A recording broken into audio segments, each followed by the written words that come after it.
PlayStation 5 ve Xbox Series X için 4K TV seçenekleri.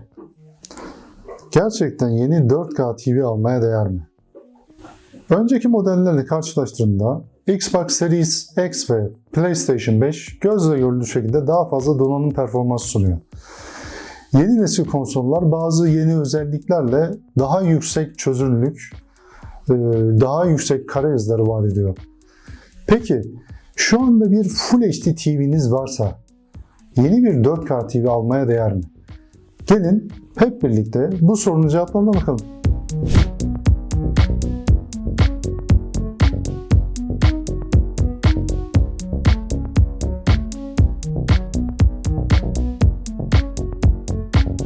Merhabalar, ben Haluk Çetin.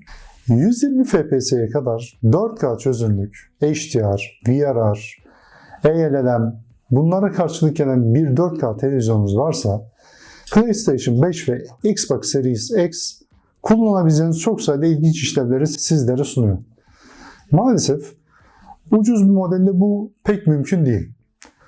Konsolların tüm özelliklerini kullanmak ve tüketmek istiyorsanız cüzdanınızın içinde birazcık daha derine inmeniz gerekiyor.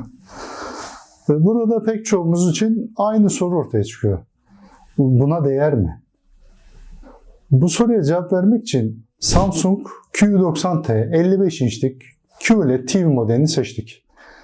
Bu model segmentinde mevcut en iyi 4K televizyon modellerinden biridir. Ve hedefi de 12'den vurmuştur. Şu tabloda bulunduğunuz bölgeye göre Samsung Q90T başlangıç fiyatlarını görebilirsiniz. QLED ekran 4K çözünürlüğe sahiptir. 100 Hz'lik ekran yenileme hızı sunar. Bu nedenle 120 FPS'ye kadar kare hızlarını da destekler. 3 HDR standartını, değişken yenileme hızını ve oyun moduna otomatik geçişi destekler. Veya başka bir deyişle yeni konsolların tüm işlevleri Samsung Q90T ile kullanılabilir.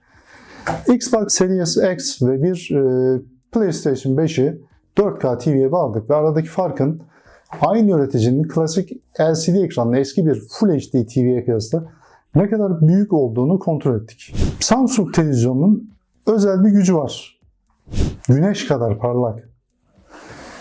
TV'nin kurulumu ve ilk çalıştırması kusursuz çalışıyor. HDMI 2.1 bağlantı noktası bir denetleyici sembolüyle işaretlendiğinden konsolun bağlanması da gayet basit.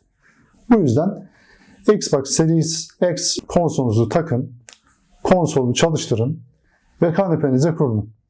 Birkaç saniye sonra Samsung Q90T konsol modellerini tanır ve otomatik olarak oyun moduna geçer.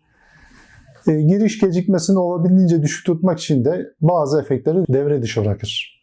Xbox Series X'in seçenekler menüsündeki tüm ayarları yaptıktan ve HDR modunu aktifleştirdikten sonra Bethesda'nın birinci tekil şahıs oyunu Doom Eternal'da ilk deneme sürüşü yapmanın zamanı geldi.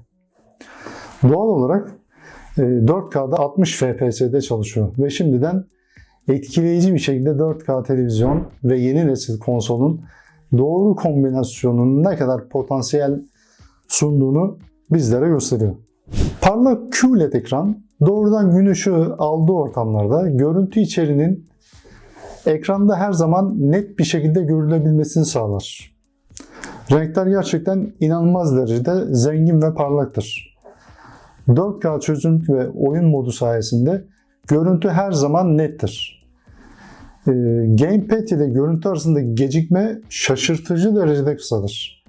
Q90T bir oyun monitörü kadar hızlı tepki vermiyor.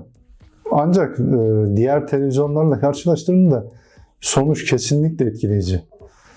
120 Hz HDR modu açıkken sadece 10 milisaniye gibi oldukça düşük bir tepki süresi gösteriyor. Muhtemelen bence en büyük artısı 120 FPS desteğidir. Şimdiye kadar Gears 5, Ori ve Will of the Wisps gibi yalnızca birkaç oyun yüksek yenileme oranını destekliyor.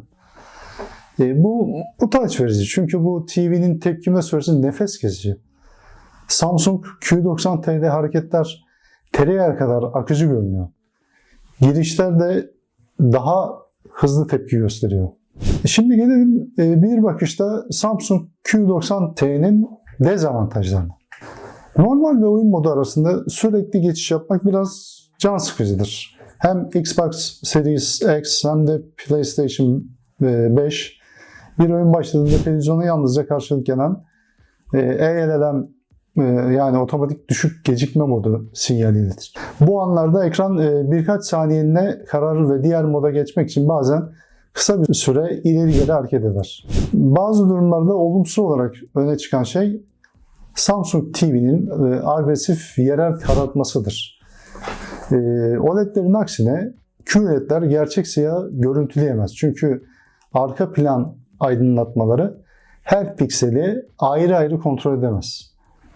Hala mümkün olan en yüksek kontrastlı görüntüyü sunmak için birçok üretici de tam dizi yerel karartmaya güveniyor. Yani ekran arka aydınlatması ayrı ayrı düzenlenebilen düzinelerce hatta yüzlerce bölgeye bölünmüş bir yapı. Peki avantajları nedir? Görüntünün karanlık olan daha geniş alanlarda gerçekten karanlıktır. Dezavantajları nedir?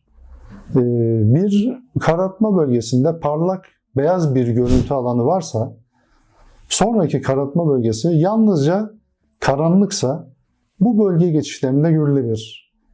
Parlak görüntü alanına sahip bölge özellikle tamamen karanlık karartma bölgesine kıyasla karanlık alanlarda siyahtan daha çok gri gibi gözükür. Bir televizyon ne kadar çok karartma bölgesi sunarsa açıklanan dezavantaj o kadar az görünür. Sorun neden kaynaklanıyor? Selefi QR90 ile karşılaştırıldığında Samsung Q90T'deki karartma bölgelerinin sayısını 240'tan 96'ya düşürdü. Bu pek çok hayranı rahatsız eden bir karar oldu. Diğer bir dezavantaj uzaktan kumandanın minimalist tasarımıdır.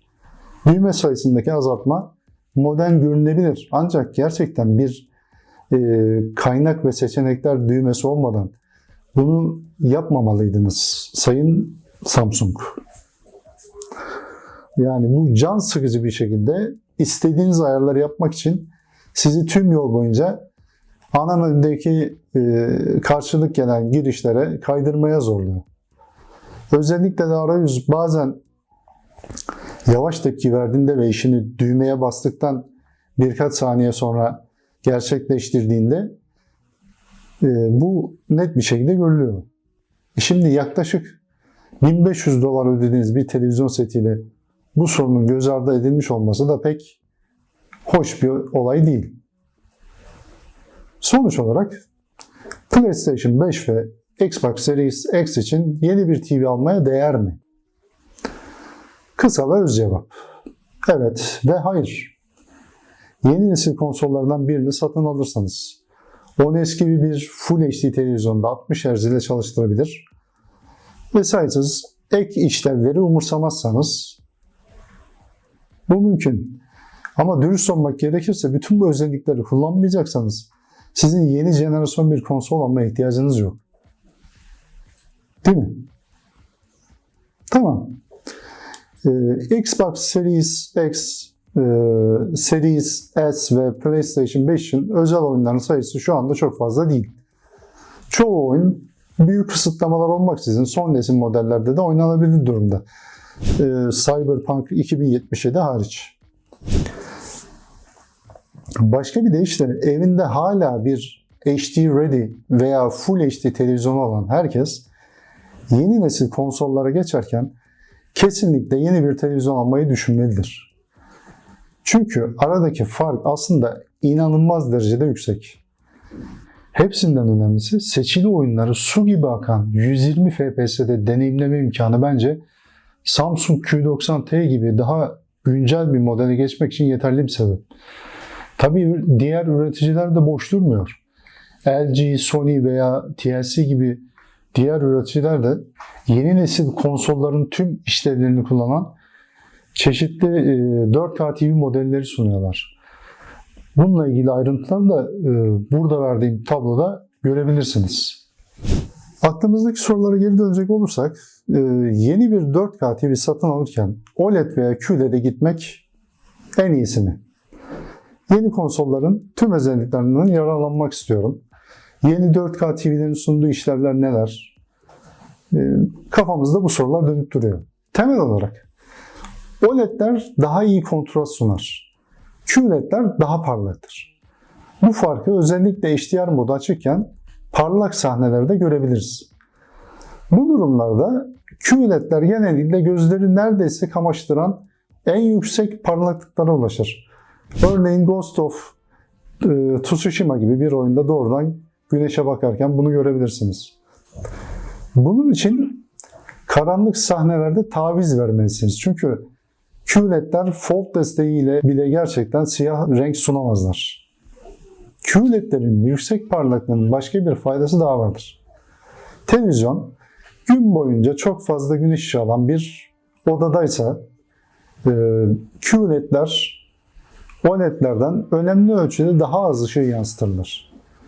Bu sebepten görüntüler daha net görünecektir. Son olarak konsollarınızdan gerçekten en iyi şekilde yararlanmak istiyorsanız yeni 4K TV veya 8K TV'nizin sunması gereken işlevlerin küçük bir listesini yapabiliriz. Bunlar neler? 4K çözünürlük, 100 Hz veya 120 Hz panel, HDR desteği, otomatik düşük gecikme modu yani ALLM, değişken yenileme hızı VRR, HDMI 2.1 bağlantı noktası, eARC özelliği. Daha hızlı seçim yapabilmeniz adına bu özelliklere sahip TV modellerini sizler için sıraladık. Açıklamalar bölümünde linkleri görebilirsiniz. İlginizi çeken ve aklınıza takılan konularda bize yazmayı unutmayın. Yorum ve önerilerinizi bekliyor olacağız. Son olarak videolarımızı beğenmeyi, abone olup uyarı zilini açmayı unutmayın. Verdiğiniz destek için şimdiden teşekkürler. Yeni bir videoda görüşmek üzere.